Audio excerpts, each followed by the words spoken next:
Excellence lives here in northeastern Indiana. It's reflected in more than 200 nationally recognized degrees. It drives our Division I sports. It's alive in our campus life. Excellence has a name, IPFW. Around our campus, around the country, around the world. Excellence lives here. Indiana University, Purdue University, Fort Wayne. One university, two great names.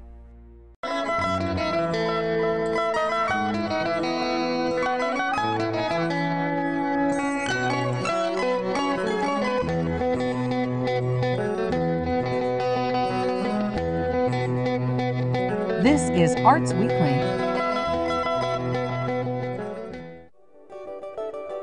Arts Weekly is presented by the College of Visual and Performing Arts at IPFW, offering degrees in fine arts, music, theater, and visual communication and design. IPFW, the energy of the arts. Welcome to this edition of Arts Weekly. I'm Melinda Haynes with the IPFW College of Visual and Performing Arts. In the second half of the show, Lorelei Verlee and Hope Sheehan from the Creative Women of the World retail shop in downtown Fort Wayne will share their mission and vision with us. But first, we'll chat with Rebekah Hubley and Melissa Duffer about a new photography exhibit at Huntington University's Robert E. Wilson Gallery that features images of Haiti. Rebekah and Melissa, thank you for being here today. Thanks for having us. Glad to be here. We're going to have a very colorful discussion, I'm certain of that. So, Melissa, can you tell me, what is the Robert E. Wilson Art Gallery? Well, it's our gallery space at Huntington University. It's a beautiful space, and it's a space in which we're able to do a variety of things. We bring in outside professional artists from all over the country. We have faculty and alumni exhibits, all the way down through student exhibits, juried, senior showcases, even high school exhibits. So we get to present a variety of images to the school and community. And this is year-round? You have different exhibits? Mainly during the school year. There have been occasionally a few special things in the summer, but it's mainly during the regular school year. And where is the gallery on the campus of Huntington University? The gallery is located in the Merillat Center for the Arts. It's our main fine arts building where we have theater, music, and visual arts. And so it's as soon as you walk in the front door, it's immediately to your left, and it's a great space available for, just anyone to come and see what we have going on. So you're the director of this gallery. Yes. So tell me, what are your duties as the director? What do you get to do with this space? Well, I work along with the art faculty in searching for and bringing in various artists around the country. We look locally, we look nationally, so that the students can see a variety of professional artists and their work. So I contact those artists, and if they're available, hopefully set up exhibits for them. And then I have students that work with me that do a lot of the heavier work as far as setting up the exhibits and getting the show ready. Well, it's a lot of organization. It is a lot, yes. How long do the exhibits usually run? Typically about a month or so. Since we are during the school year, we don't run as long as, say, you might at a regular museum, but about a month. Sometimes in the spring they're a little shorter because we have, with high school shows and student shows, there's quite a bit going on. There's a lot to rotate through in a short amount of time. So tell me, how did you choose Rebekah and her photography to exhibit in this space? Well, Rebekah is a graduate of Huntington University, 99, I believe, is that right? Okay.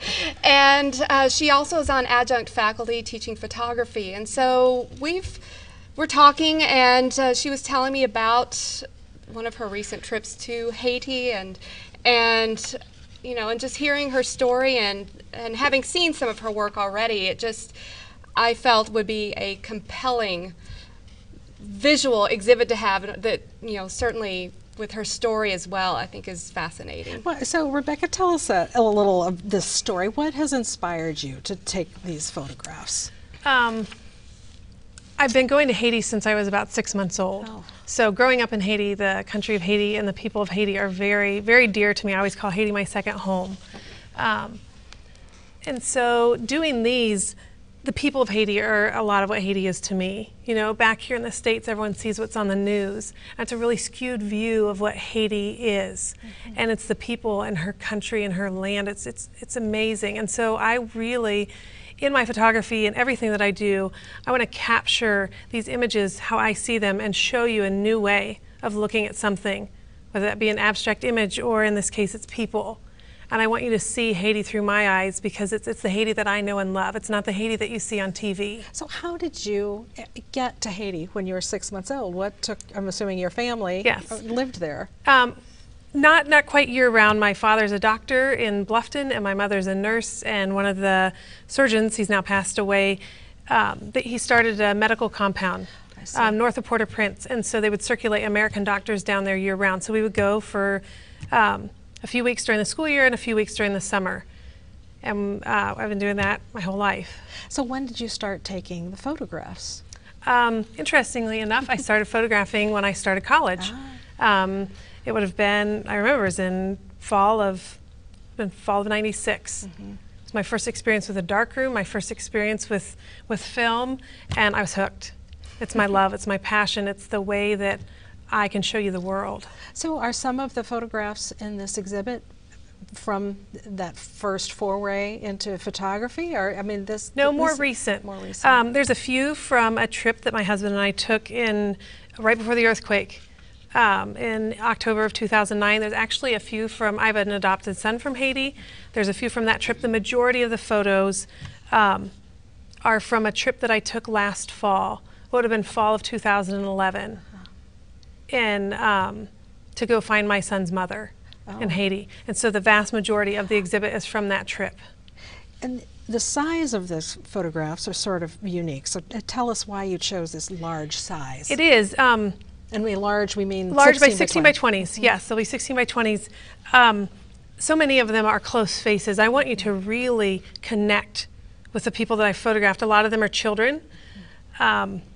There's not a lot of adults. I want to go back. I would love to do a series of all of the elderly people in Haiti. There's so many stories to their faces, and they've lived through so much. But as a photographer, I need to respect them as people first. Right.